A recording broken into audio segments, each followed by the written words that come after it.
Hello viewers. Veg revision में हो रही देरी का एक बहुत बड़ा कारण public sector general insurance companies का प्राइवेटाइजेशन और गिबना एक्ट में सरकार के द्वारा लाए जाने वाला परिवर्तन है। General insurance all India association ने 12/7/2021 के मेंबर ऑफ पार्लियामेंट को लिखे अपने इस लेटर में कुछ ऐसे तथ्यों का खुलासा किया है जिनके बारे में जानकर आपको इस बात की हैरानी होगी कि इतनी सारी मेहनत और इतना सारा परिश्रम करने के बावजूद भी आखिर government public sector general insurance companies को प्राइवेटाइजेशन करने पर क्यों तुली हुई है। अपने इस लेटर में उन्होंने मेंबर ऑफ पार्लियामेंट से इस बात की विनम्रता से रिक्वेस्ट की है कि public sector general insurance companies का प्राइवेटाइजेशन रोका जाए और चारों public sector companies national, oriental, new India और यूनाइटेड को मर्ज करके एक सिंगल एंटिटी बनाई जाए। 1 फरवरी 2021 को अपने बजट में वित्त मंत्री ने अचानक से इस बात की घोषणा की कि एक किसी public sector general insurance companies को प्राइवेटाइज किया जाएगा। इसके पहले 1 फरवरी 2018 को तत्कालीन वित्त मंत्री अरुण जेटली जी ने इस बात को कहा था कि 3 पीएसजीआई कंपनीज को मर्ज करके एक सिंगल एंटिटी बनाई जाएगी और न्यू इंडिया एक अलग पब्लिक सेक्टर कंपनी रहेगी। हालांकि यूनियन ने इस बात को तब भी कहा था कि चारों कंपनीज को मर्ज करके एक सिंगल एंटिटी बनाई जाए। मर्जर की बात को ध्यान में रखते हुए कंपनीज ने अपनी तैयारी शुरू कर दी थी। इसके लिए नेशनल, यूनाइटेड, ओरिएंटल ने अपने अपने बोर्ड मीटिंग्स में भी इस बात की चर्चा की थी। साथ ही साथ मर्जर की प्रक्रिया को पूर्ण रूप देने के लिए नियुक्त कंसल्टेंट अर्न्स्ट एंड यंग ने भी इस बात की संतुति की थी कि तीनों कंपनीज को मर्ज करके एक सिंगल एंटिटी बनाई जा सकती है।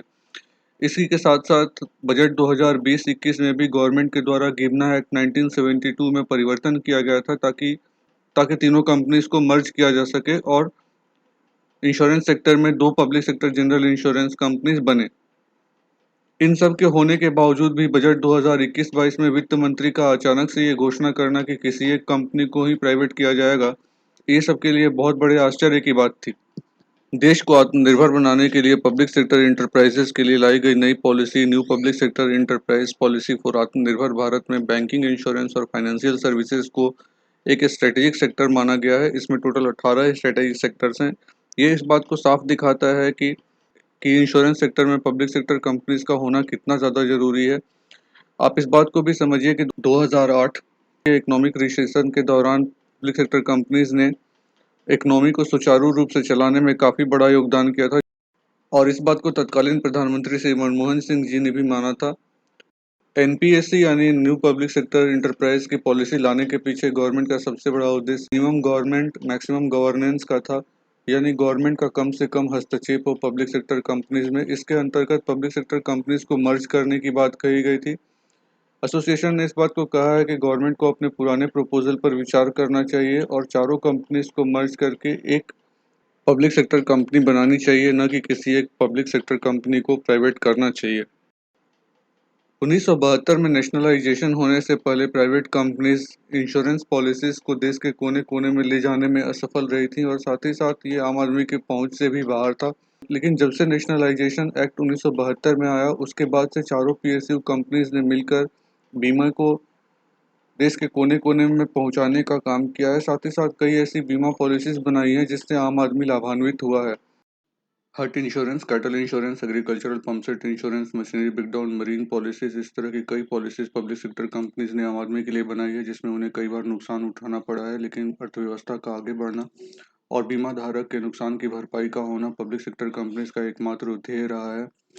सरकारी बीमा पॉलिसीज जैसे पीएमएफबीवाई, प्रधानमंत्री फसल बीमा योजना, जिसमें 4,000 करोड़ के प्रीमियम के अगेंस्ट में पब्लिक सेक्टर कंपनीज को 8,000 करोड़ के क्लेम सेटल करने पड़े हैं।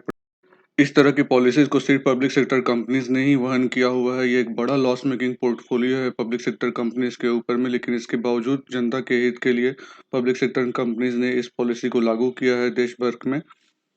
आगे बढ़ते हैं तो प्रधानमंत्री सुरक्षा बीमा योजना, जिसमें बीमा धारक को परमानेंट या पार्शियल डिसेबिलिटी होने पर 2 लाख रुपए तक दिए जाते हैं और इसके लिए मात्र 12 रुपए लिए गए हैं पर फैमिली से। इसके अलावा प्रधानमंत्री की प्रधानमंत्री जन आरोग्य योजना पॉलिसी, जिसमें पर फैमिली को 5 लाख रुपए मिनिमम रेटिंग पर दी गई है, ये भी एक बड़ा लॉस मेकिंग है पब्लिक सेक्टर कंपनीज के लिए। इसके साथ ही साथ गवर्नमेंट का एक बहुत बड़ा उद्देश्य है कि 50 करोड़ भारतीयों तक बीमा का सुरक्षा पहुंच सके, लेकिन इसके लिए पब्लिक सेक्टर कंपनीज का इंश्योरेंस सेक्टर में होना बहुत जरूरी है। देश के हर एक कोने कोने में क्रॉप इंश्योरेंस की बात करें फाइनेंशियल ईयर 2021 में तो 8,197 करोड़ के क्लेम्स पे किए हैं पब्लिक सेक्टर कंपनी से मात्र 4,794 करोड़ के प्रीमियम को लेकर के। इस तरह से जितना प्रीमियम लिया उसका डबल क्लेम पे किया है पब्लिक सेक्टर कंपनीज ने। हेल्थ इंश्योरेंस की बात करें तो 27,424 करोड़ के क्लेम पे किए हैं 28,000 प्रीमियम लेकर के, और इसमें कुछ कंपनीज को भारी नुकसान उठाना पड़ा है। पब्लिक सेक्टर कंपनीज ने 1975 में 284 करोड़ के प्रीमियम के अगेंस्ट में पिछले साल 71,825 करोड़ के प्रीमियम को अंडरराइट किया है। अनहेल्दी कंपटीशन और कोरोना के पेंडेमिक के बावजूद भी पब्लिक सेक्टर कंपनीज ने इतना अच्छा परफॉर्म किया है, और ये सिर्फ एफिशिएंट, डेडिकेटेड और लॉयल वर्कफोर्स की वजह से हो पाया है। लेकिन ये लॉयल वर्कफोर्स धीरे धीरे घटता जा रहा है। 83,000 से 53,000 एम्प्लॉयज हो गए हैं 2020-21 में, लेकिन एम्प्लॉय के अर्निंग की क्षमता लगातार बढ़ती जा रही है। पहले जहां मात्र 13 लाख रुपए अर्न करते थे, वहां अब 1,34 लाख रुपए अर्न कर रहे हैं पब्लिक सेक्टर के प्रत्येक एम्प्लॉय। अर्थव्यवस्था और गवर्नमेंट के स्कीम्स सुचारू रूप से चल सकें, इसके लिए public sector general insurance companies ने गवर्नमेंट सिक्योरिटीज और गवर्नमेंट के इंफ्रास्ट्रक्चर और सोशल सेक्टर में भी काफ़ी इन्वेस्टमेंट किया है। करीब 70,000 करोड़ की इन्वेस्टमेंट करी है पब्लिक सेक्टर कंपनीज ने। इसके साथ ही साथ एसोसिएशन ने इस बात को भी कहा है कि कुछ चैलेंजेस जो public sector insurance companies face कर रही हैं, अगर उनको दूर किया जाए तो पब्लिक सेक्टर कंपनीज कहीं ज़्यादा अच्छा परफॉर्म करेंगी। इसके लिए उन्होंने कहा है कि थर्ड पार्टी क्लेम्स के लिए एक स्ट्रक्चर्ड कंपनसेशन बनाया जाए। मोटर इंश्योरेंस के थर्ड पार्टी क्लेम्स में अनलिमिटेड लायबिलिटी को हटा करके एक स्ट्रक्चर्ड लायबिलिटी बनाया जाए, जिससे जनरल इंश्योरेंस कंपनी का पैसा पानी की तरह बहने से रुक सके।